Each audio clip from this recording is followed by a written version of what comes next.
Кытайда коронавирус жұқтырып алгандардын саны кескен өсүп 64 миңге жетти. Анын ичинен 1383 адам көз жумду. Бул тууралуу жергиликтүү бийлик органдарына шилтеме берип, РИА Новости жазды. Мындан улам Хубей провинциясынын жетекчилиги эмне себептен оорулардын саны кескен өсүп кеткенин түшүндүрүп, буга дартты аныктоо боюнча жаңы ыкманын колдонулушу себеп болгонун айтты. Айта кетсек, 13 февралда бир түн ичинде 14840 киши вирус жұқтырганы белгилүү болду. Акыркы маалыматтарга караганда 2019 НКОВ вирусун жұқтыргандардын саны 64 миң. Анын ичинен 6723 киши сакайып, 1383 киши көз жумду. Кытай бийлиги 2019 жылдын 31 декабрында дүйнөлүк саламаттыкты сактоо боюнча өлкөнүн борбордук бөлүгү Ухан шаарында белгисиз пневмония оорусу күч алганын билдирген. Адистер оорунун козгоочу коронавирус НКОВ 2019 экендигин аныктап, эл аралык деңгээлдеги өзгөчө кырдаал деп жарыялаган. Маалымат булак Спутник KG.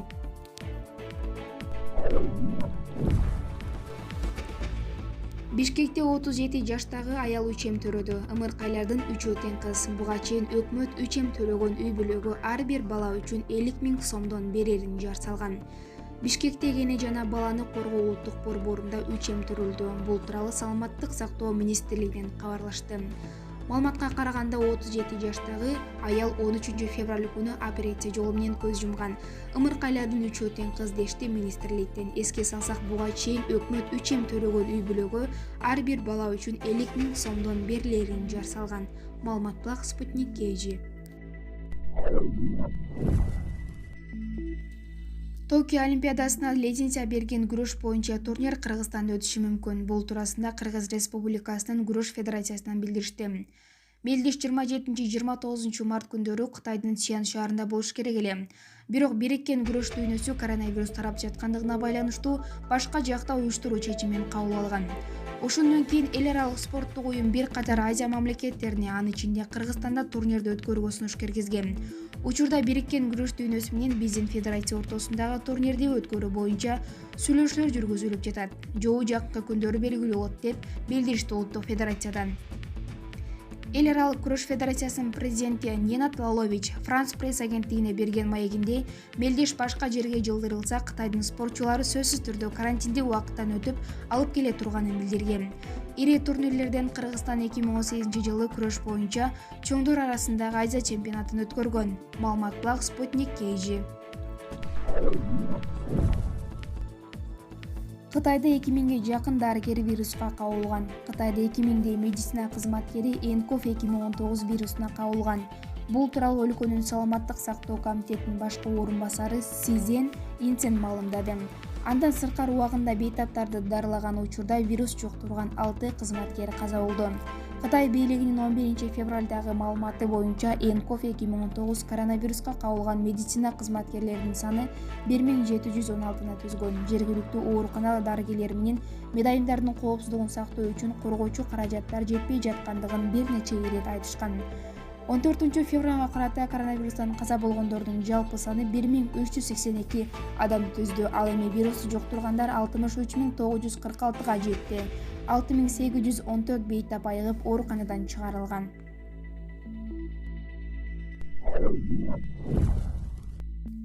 Жалал Абад областында өкмөт башчы Мухамбет Калый Абылгазиевдин катышуусунда өтүп жаткан жыйынга коомдук телерадио берик корпорациясынын Ала Тоо 24 каналынын журналисттеринен башка медиа каражаттарынын өкүлдөрү киргизилген жок. Буга чейин областтык администрация тарабынан жыйынга катышуучу журналисттердин аты жөнү алдын ала такталып, өкмөттүн аппаратына сунушталган болчу. Өкмөттүн басма сөз кызматы муну аймактарда өтүүчү катардагы жыйындардын бири деп катталган журналисттердин кирбей калуу себебин түшүндүргөн жок. Маалым болгондой, премьер-министрдин катышуусунда Жалал Абад областында былтыр аткарылган иштердин жыйынтыгы чыгарылып жатат. Ага алдын ала чакырылган жергиликтүү бийлик өкүлдөрү тизме менен киргизилди.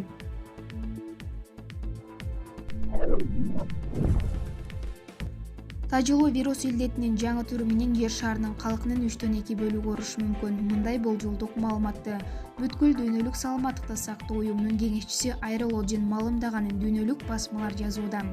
Ал маалыматтарга караганда, Кытай тарабынан аталган оорунун алдын алуу иштери вирустун таркашын токтотушу мүмкүн. Ошенткен менен мындай аракет кечирээк башталып калган. Бул убакыттын ичинде вирус Кытай өлкөсүнүн көпчүлүк аймактарына таркап кеткен. Ал турсун сырткы мамлекеттерге да чыгып кеткен. Бул илдет менен ооруган адам жөнөкөй шартта 2 адамга жугузуусу мүмкүн. Эксперттин маалыматына таянганда, муну 2 эсе азайтып айтканда да жер шарынын калкынын 3/2-сине туура келет. Бүткүл дүйнөлүк саламаттыкты сактоо уюмунун маалыматына караганда, тажылуу вирустун вакцинасы 2021-жылы табылат. Маалымат булак Калыс медиа.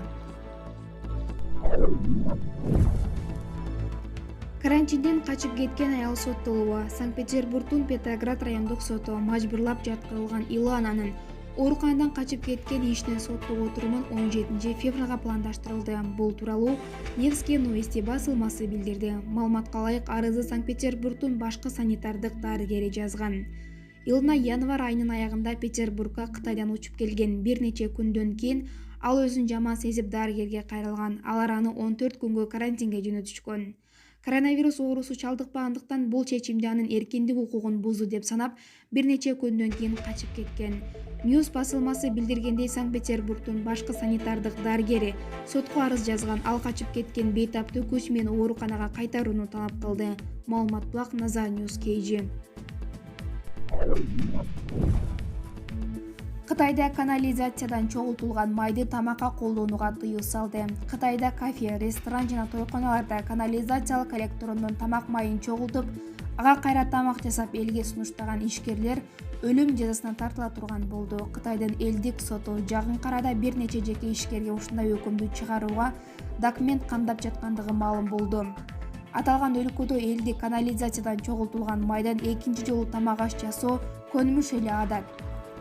Анда тамактануучу жайлардын ээлери канализациялык түтүктөрдөн тамакка колдонулган майды кайра чогултуп, аны кайра колдонот. Өлкөдөгү өсүмдүк майынан 10% дал ушундай жол менен иштетилип чыккан. Кытайда коронавирус оорусу күч алгандан тартып, мындай практиканы колдонуу кооптуу болуп, өлкө бийлиги андай жайлардын ээлерине күрөш жарыялады. Маалымат булак Назар Ньюс KG.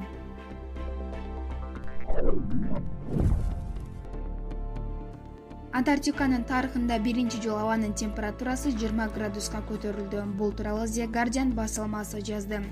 Анда айтылгандай, Бразилиянын окумуштуулары Антарктикада биринчи жолу абанын температурасы 20 градуска көтөрүлгөнүн билдиришкен. Мындай көрүнүш Сеймур аралында орун алган. Окумуштуулар бул жагдайды укмуштуу жана чектен ашуу деп баалашкан. Буга чейин мындай жагдай 1982-жылы январь айында Сигню аралында катталган. Анда абанын температурасы 19,8 градуска жылынган. 6 февралда Антарктиканын жарым аралында абанын температурасы 18,3 градус Цельсийге болуп, тарыхый рекорд деп танылган. Андан көп өтпөй рекорд жаңыланып олтурат. Бирок бул маалымат бүткүл дүйнөлүк метеорологиялык уюм тарабынан тастыктала элек. Антарктикада абанын температурасынын көтөрүлүшү муз топтомдорунун эрүүсүнө алып келет. Бул жерде дүйнөдөгү суунун 60% запасы муз жана кар түрүндө жайгашкан. Маалымат булак Супер KG. АКШнын юстиция департаменти кытайлык Huawei Technologies компаниясын Иранга демонстранттарды көзөмөлдөгө жардамдашкан деп айыптады. Технология жабдуулардын ири өндүрүүчүсү буга чейин да Вашингтондун кысымына туш болуп келаткан.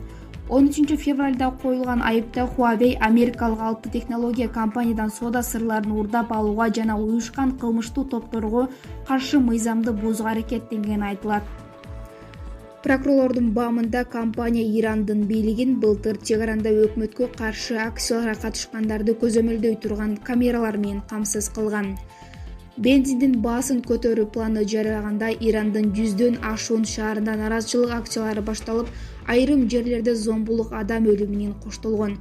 Буга чейин Huawei компаниясы Ислам Республикасына каршы экономикалык санкцияларды бузган келишимдерди түзүп, ал тууралуу банктарга бурмаланган маалыматтарды берген деп күнөөлөгөн.